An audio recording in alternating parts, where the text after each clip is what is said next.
بسم اللہ الرحمن الرحیم۔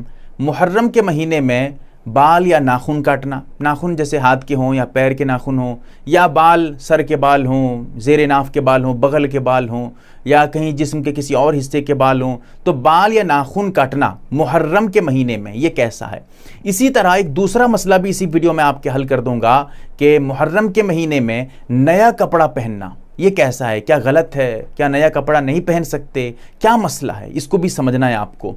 سب سے پہلی بات تو آپ یہ سمجھ لیجئے، ہمارے لیے، ہمیں کامیاب ہونے کے لیے ہم اللہ کو راضی کر لیں، اللہ کو خوش کر لیں، اتنا ہی کافی ہے کہ ہم اللہ کے حکم کو، رسول اللہ کے طریقے کو اور صحابہ نے جو راستہ بتایا ہے، جو طریقہ بتایا ہے، اس پہ ہم چل جائیں، اس کو فالو کر لیں، بس اللہ ہم سے راضی ہو جائے گا۔ اب کسی اور کی بات سننے کی ضرورت نہیں ہے۔ دنیاوی معاملات پہ ہم کچھ بھی کریں، وہ ہماری بات ہے، لیکن جہاں تک دین کی بات آ جائے گی، دین کے معاملے میں ہم کسی کی بات کا کوئی اعتبار نہیں کریں گے۔ ہم دیکھیں گے قرآن، سنت، صحابہ کے فتوے، اجماع، یہ سب دیکھیں گے۔ تو اب ایسی صورت میں پورے حدیث کے ذخیرے میں، پورے قرآن میں 30 پاروں میں، اور پورے تقریباً 1,24,000 صحابہ تھے، کسی بھی صحابہ کے فتوے میں محرم کے مہینے میں بال یا ناخن کاٹنے کو منع کیا گیا ہو، اس کا کوئی ثبوت نہیں ملتا ہے، اس کی کوئی حقیقت نہیں ہے، کوئی اس میں ممانعت نہیں ہے۔ لہٰذا یہ بات صاف ہے، محرم کے مہینے میں ہم بال اور یا ناخن کاٹ سکتے ہیں، کہیں کے بھی ناخن ہو، کسی بھی جگہ کے بال ہوں، کوئی حرج نہیں، کوئی قباحت نہیں، کوئی دقت نہیں ہے۔ اب اس کے بعد جو لوگ اس کو سمجھ رہے ہیں، غلط سمجھ رہے ہیں، کیا پھر ہے؟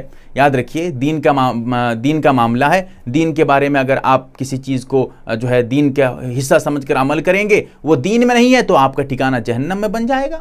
کل بدعۃ ضلالہ وکل ضلالہ فی النار، آپ کا ٹھکانہ جہنم میں بنے گا۔ اب آپ کو اختیار ہے، آپ اگر اپنا ٹھکانہ جہنم میں بنانا چاہتے ہیں، بنائیے بھائی، کون منع کرتا ہے آپ کو؟ آپ کا ٹھکانہ آپ بنائیے، تو لیکن ہم کو فالو کرنا ہے، میں بتا چکا ہوں کیا کرنا ہے۔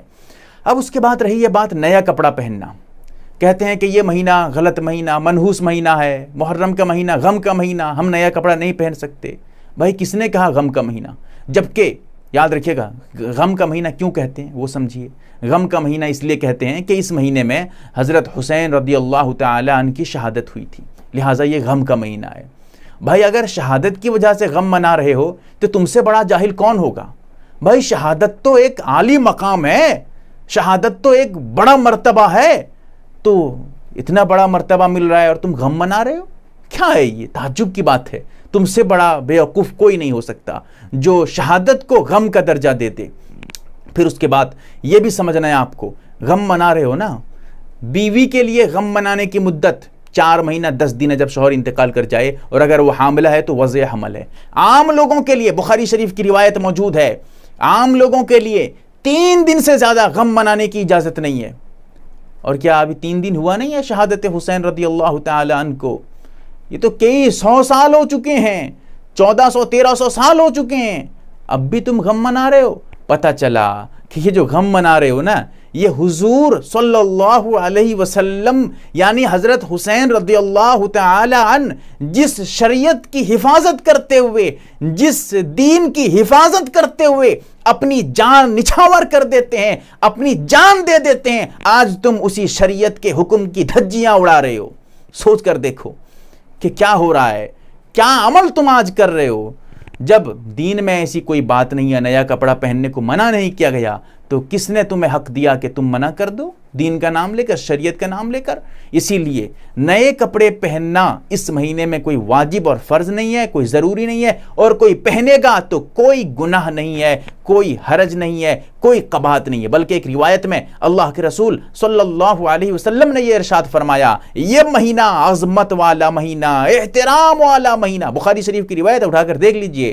تو پتہ چلا اس مہینے میں ہم کو اچھا کام کرنا ہے، تو ہم آج کل یہ خرافات میں، نئی نئی باتوں میں، جس کو کرنے کا حکم دیا جا رہا ہے اس کو ہم چھوڑ کر جس کو کرنے کا نہ کرنے کا حکم دیا جا رہا ہے اس کی طرف ہم بھاگے پڑے ہیں۔